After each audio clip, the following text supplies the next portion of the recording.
မင်္ဂလာပါရှင်ကျမတို့ channel ကနေနောက်ဆုံးရရှိထားတဲ့သတင်းသစ်များကိုတင်ဆက်ပေးပါတော့မယ်ပထမဆုံးစစ်တပ်ပြိုကွဲရေးနဲ့ဂုံတိတ်ခါထိခိုက်စေရန်ဒုတာဝန်အရေးသုံးပါးကိုထိခိုက်စေရန်ဟောပြောမဲဆွယ်စည်းရုံးမှုများကိုအရေးယူမည်ဟုစစ်တပ်ခန့်ရွေးကောက်ပွဲကော်မရှင်ဥက္ကဋ္ဌတန်းစိုးကချင်းချောက်တဲ့သတင်းကိုတင်ဆက်ပေးပါမယ်စစ်တပ်ပြိုကွဲရေးဖြစ်ပေါ်စေရန်သို့မဟုတ်စစ်တပ်ဂုံတိတ်ခါထိခိုက်စေရန်လှုံ့ဆော်ခြင်းဒုတာဝန်အရေးသုံးပါးကိုထိခိုက်စေခြင်းအပါအဝင်တတ်မှတ်ပြဋ္ဌာန်းထားသောရွေးကောက်ပွဲဥပဒေနှင့်မညီသောမဲဆွယ်စည်းရုံးမှုများကိုအရေးယူမည်ဟုစစ်တပ်ခန့်ရွေးကောက်ပွဲကော်မရှင်ဥက္ကဋ္ဌတန်းစိုးကခေါ်ယူသတိပေးလိုက်ပါတယ်ယမန်နေ့အောက်တိုဘာ18ရက်နေ့နေပြည်တော်တွင်နိုင်ငံရေးပါတီများကိုထို့သို့ခေါ်ယူစဉ်၎င်းကအထက်ပါအတိုင်းသတိပေးလိုက်ခြင်းဖြစ်ပါတယ်။ရွေးကောက်ပွဲဆိုင်ရာစုဝေးဟောပြောခြင်းနဲ့မဲဆွယ်စည်းရုံးခြင်းတို့နှင့်ဆက်လင်း၍ကြီးညာချက်ထုတ်ပြန်ပြီးဖြစ်၍နိုင်ငံရေးပါတီများအနေဖြင့်ပါတီ၏မူဝါဒသဘောထားလုပ်ငန်းစဉ်စသည်တို့ကိုရေဒီယိုနှင့်ရုပ်မြင်သံကြားအစီအစဉ်များမှဟောပြောတင်ပြနိုင်ရေးဆောင်ရွက်လျက်ရှိပါကြောင်းရွေးကောက်ပွဲကျင်းပမည့်အပိုင်းတစ်ပိုင်းနှင့်အတွက်မဟုတ်ဘဲရွေးကောက်ပွဲအပိုင်းအလုံးအတွက်ရင်းကာလအတွင်းမဲဆွယ်စည်းရုံးရေးလုပ်ငန်းများကိုဆောင်ရွက်ရမည်ဖြစ်ပါကြောင်းဆောင်ရွက်သည့်အခါရွေးကောက်ပွဲဥပဒေပုံမှန်30ကကြီးနည်းဥပဒေအခန်း30ပါသတ်မှတ်ချက်များရွေးကောက်ပွဲဥပဒေအခန်း73ပါရွေးကောက်ပွဲဆိုင်ရာပြစ်မှုပြစ်ဒဏ်များနဲ့အခန်း14တွင်ပါသည့်တရားမဲ့ပြုကျင့်မှုများကိုအထူးသတိပြုရန်လိုအပ်မည်ဖြစ်ပါကြောင်း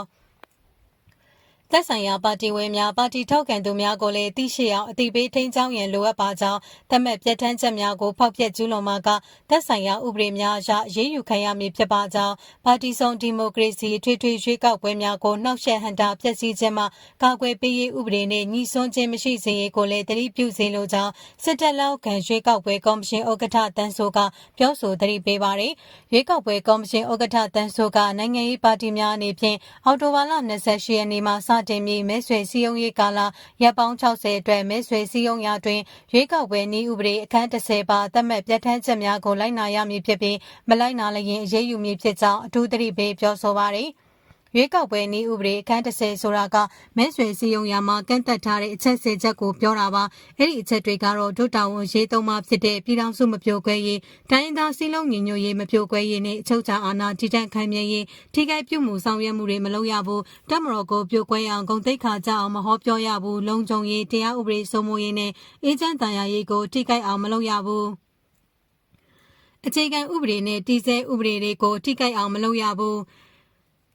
လေးစားလိုက်နာရမယ်ပေါ့အခြားအချက်တွေလည်းရှိသေးတယ်အဓိကအချက်ကြီးတွေကအဲ့ဒါတွေပါဟုနိုင်ငံရေးပါတီမှမြို့နယ်ဥက္ကဋ္ဌတို့ကရှင်းပြပါရယ်မဲဆွယ်စည်းရုံးရာတွင်တတ်မှတ်ပြဋ္ဌာန်းချက်များကိုမလိုက်နာပါကရွေးကောက်ပွဲဥပဒေအခန်း73ပါပြစ်မှုပြစ်ဒဏ်များနဲ့အညီအနည်းဆုံးထောင်ဒဏ်1နှစ်မှထောင်ဒဏ်3နှစ်ထိထောင်ဒဏ်ငွေဒဏ်များပါချမှတ်မည့်အပြင်ကိုယ်စားလှယ်လောင်းအဖြစ်မှပါပေးဖြတ်ခံရမည်ဖြစ်ကြောင်းထို့ပြင်ရွေးကောက်ပွဲနှောက်ယှက်ဟန်တာဖျက်ဆီးခြင်းမှကာကွယ်ရေးဥပဒေဖြင့်ပါအရေးယူခံရမည်ဖြစ်ကြောင်းရွေးကောက်ပွဲကော်မရှင်ဥက္ကဋ္ဌတန်းစိုးကချင်းချောက်ပြောဆိုသွားပါတယ်အကြမ်းဖက်စစ်တပ်ကယခုနှစ်ကုန်ပိုင်းကျင်းပမည့်ရွေးကောက်ပွဲကိုကာကွယ်ရန်အတွက်နှောက်ယှက်ဖျက်ဆီးသူများကိုထောင်ဒဏ်အနည်းဆုံး3နှစ်မှထောင်ဒဏ်တစ်သက်တစ်ကျွန်းနဲ့ဒေသများချမှတ်နိုင်သောဥပဒေကိုဇွန်လ29ရက်နေ့မှာပြဋ္ဌာန်းခဲ့ပါတယ်စစ်တပ်ကပြဋ္ဌာန်းခဲ့သောဥပဒေတွင်ရွေးကောက်ပွဲကိုပြပြစေရန်ဟောပြောခြင်းပြောဆိုခြင်းစီယုံခြင်းလှုံ့ဆော်ခြင်းဆန္ဒပြခြင်းစာရေးသားဖြန့်ဝေခြင်းတို့ကိုပါပြုလုပ်ပါကရေးယူမည်ဖြစ်ကြောင်းချင်းချောက်ခြင်းဟန်တာခြင်းမလျော်ဩဇာသုံးခြင်းနာကျင်စေခြင်းအပြင်းထန်နာကျင်စေခြင်းလူစုလူဝေးဖြင့်ကန့်ကွက်ခြင်းလူသေးဆုံးစေခြင်းများဖြစ်ပေါ်လာပါကပြစ်မှုကိုလိုက်၍အနည်းဆုံးထောင်ဒဏ်3နှစ်မှအများဆုံးထောင်ဒဏ်တစ်သက်တစ်ကျွန်းနှင့်ဒေသနုကိုချမှတ်မည်ဖြစ်ကြောင်းဖော်ပြထားတယ်လို့သိရပါတယ်